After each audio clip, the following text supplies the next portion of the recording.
We have 19-year-old Andrew Advincula of the Philippine Village. Andrew attends North Park Collegiate, where he is student council president and athletic council. He plays volleyball and coaches the junior boys volleyball team. He is active in many things, including coaching Brant Youth Volleyball Club, is a Sunday school teacher, and volunteers for various groups. He received the Lieutenant Governor Award and was valedictorian for his graduating class. He enjoys music, photography, literature, and travel. In September, Andrew will be attending the University of Waterloo, then Nipissing University, for his end goal of becoming a high school French teacher.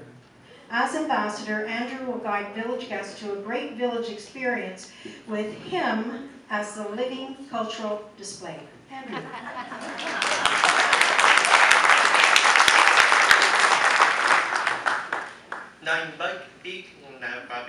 Good evening. My name is Andrew Advincula, and I am this year's Filipino Village Ambassador, and I am honored to be able to share with you a story about the lives of the Monteblanca family as they immigrated to Canada.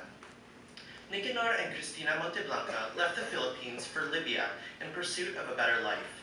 However, once war broke out in Libya, they thought it was no longer suitable and safe for the future that they wanted for them and their young family.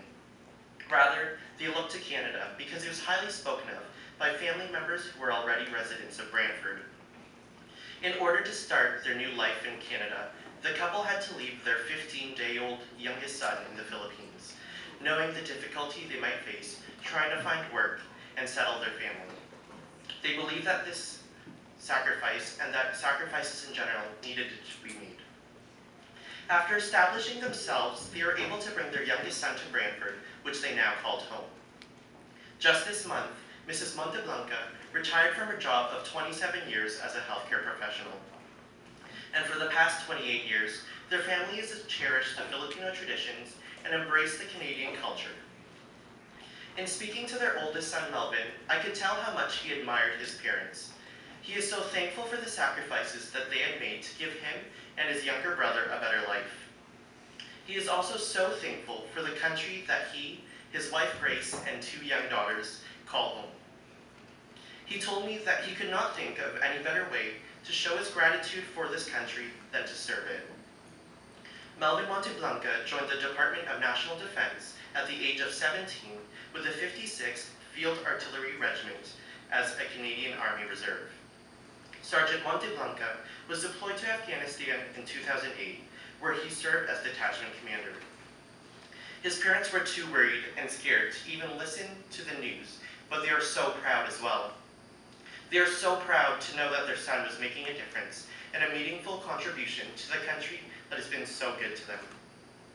In addition, his dedication to his community and country goes even further. When he returned to Brantford, Sergeant Monteblanca began training as an officer with the Brantford Police and has proudly served as a constable for the last 6 years. Concluding my interview with Mrs. Monteblanca, I asked her, if Canada was a person, what would you tell him or her? And with a passion like no other, she responded, I love you, Canada. Thank you for everything you've done for me and my family. You're the best.